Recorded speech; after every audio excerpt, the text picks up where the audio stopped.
question this hour is, why haven't we already found the best cancer treatment? The Biden administration has set bold goals for this new phase of the cancer moonshot. And like our next guest, that attitude could take us far. Dr. Alyssa Rieber was diagnosed with Hodgkin lymphoma when she was a medical student, and now she's a cancer doctor and also a cancer survivor. Dr. Rieber, welcome to The Why.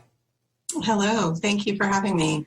You know, you've said your personal experience as a patient made you more compassionate and connected with your patients and their families. Can you talk about that and say a little bit more about that connection?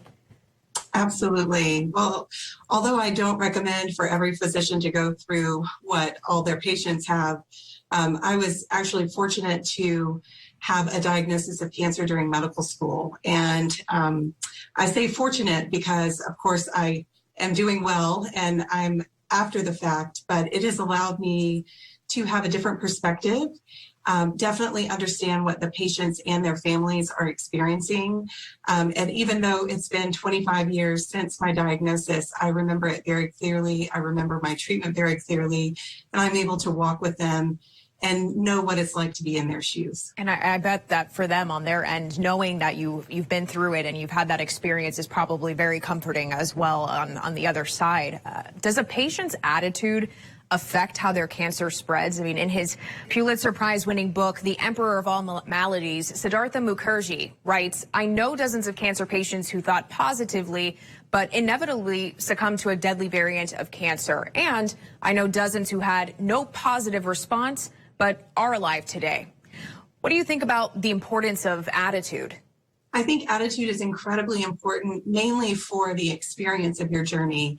Like he wrote, I've had a lot of patients who've been negative the whole time and they're doing well, and those who have been positive all the time and have not. But it truly does impact the way you and those around you experience your illness, and it can be such an encouragement to other cancer patients as well. I think that a positive attitude is important for the person experiencing cancer to understand that each day that we're given is a blessing, and being able to have either a strong faith or a strong positive belief definitely impacts your journey. Maybe not definitely impact your illness and the biology of the disease, but it definitely impacts your journey. Yeah, the journey, the process, you know, how you feel as you move through it. Some medications can be $10,000 or $15,000 for 1 month. How do your patients cope with the expensive costs of treatment?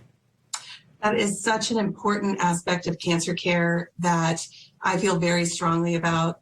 In the past, I've worked in a county system where patients have had no access to care other than what we're able to provide.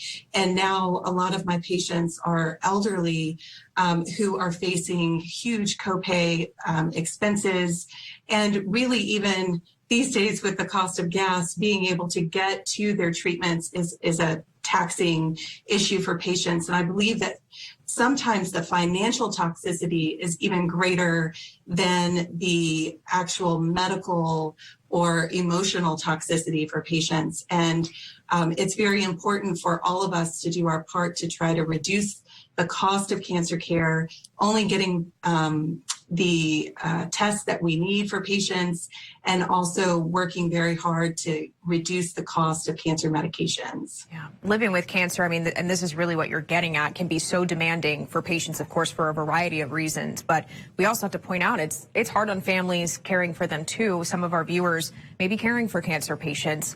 What advice can you give families facing this challenging disease? Well, I know firsthand that cancer doesn't affect just the patient, that it's an issue and a concern and a stress for the entire family. And I think it's really important for families to come together and be able to support one another during such a trying time. I think that it's important to be able to get care close to home as much as possible, and being able to do that. I live in a small town in Texas, and am able to provide care for those closer to their home, which is wonderful. But there are so many things during a cancer journey that is also stressful, like nutrition or pain, and for families to be able to see their loved ones suffer through this is very, very stressful. But I recommend, breaks for caregivers, honest conversations, bringing your family to the doctor's visits so everybody can get all their questions answered. Now we're able to do a lot more telemedicine, so we're able to care for patients in the comfort of their own home if it's appropriate. Yeah, I can imagine that really is a game changer with the telemedicine because, part of that, I was speaking with the survivor in a report earlier, and she had mentioned, she was like, having access to care that is close to you, it removes that stress, especially when you feel not so great, to not have to move is really helpful. So I know that you mentioned something about grounding yourself in potentially faith, and you ask your patients if they pray and sometimes pray with them. Yes. What role does religion play in your work as a doctor? Oh, it's central for me. I mean, I truly believe, and I'm able to tell patients that I believe that I got cancer during such a formative time to shape my journey and my path. And I was very strong in my faith before my diagnosis.